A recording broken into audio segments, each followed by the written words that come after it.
अस्सलाम वालेकुम क्लास 3। आज हमारा उर्दू का लेक्चर नंबर 14 है। आपने पेज नंबर 163 ओपन करना है। डेट है 24 दिसंबर। ऊपर लिखना है जमात का काम। दिन है जुमेरात का। आओ वक्त देखें। घड़ी में वक्त ऐसे देखते हैं, ये आपको तरीका बताया गया है। जब घड़ी की बड़ी सुई 12 पर होती है, ये बड़ी सुई 12 पर है और छोटी सुई जिस अदद पर हो उतने बज रहे होते हैं। जैसे मिसाल के तौर पर बड़ी सुई 12 पर है और छोटी सुई 9 पर, तो इसका मतलब है छोटी सुई 9 पर है तो बड़ी 12 पर है, तो इसका वक्त मतलब है कि 9 बज रहे हैं।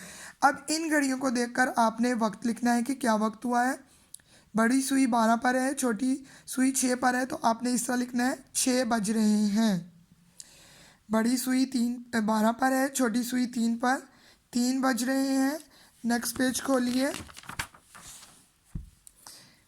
अब बड़ी सुई 12 पर यहाँ है, छोटी सुई 8 है, जो जिस पर छोटी सुई है उतने बजेंगे, यानी कि 8 अदद है तो 8 बज रहे हैं। जब घड़ी की दोनों सुइयाँ 12 पर होंगी तो इसका मतलब है 12 बज रहे हैं। ये देख लीजिए, आप दोनों सुइयाँ 12 पर हैं तो 12 बज रहे हैं। जब घड़ी की बड़ी सुई 6 पर और छोटी सुई जिस अदद पर हो तो इसका मतलब है छोटी सुई जिस अदद पर है उतने बजकर 30 मिनट हुए हैं। उर्दू में इसके लिए साढ़े का लफ्ज़ इस्तेमाल होता है।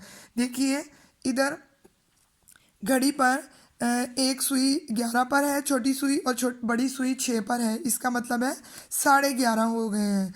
ये आपको फॉर एग्जांपल के तौर पर दी गई थी, तो ये देखें यहाँ पे लिखा हुआ भी है 11:30 बजे हैं। इसको उर्दू के अल्फाज में अब लिखना है आपने। घड़ियों का वक्त देखना है।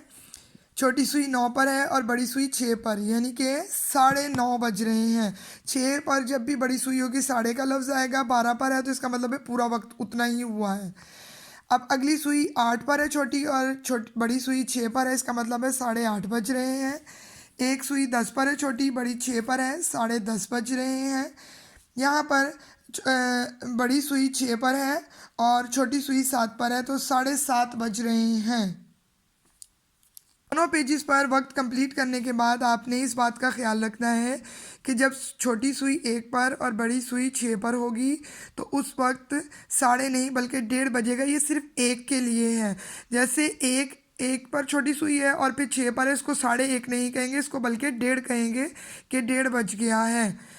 जब छोटी सुई 2 पर होगी और बड़ी सुई 6 पर, तो इसका मतलब है 2:30 नहीं बल्कि 2:30 बज गए हैं।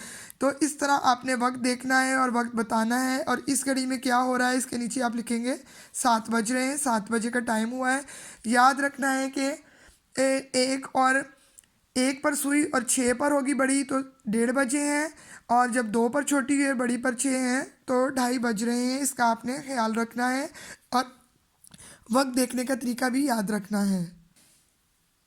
इसी तरह आपने इन घड़ियों का टाइम ज़ुबानी देखकर, घड़ी से देखकर जो टाइम हो रहा होगा अपनी मामा को बताना है ताकि पता चले आपको वक्त देखने की प्रैक्टिस हो गई है कि नहीं।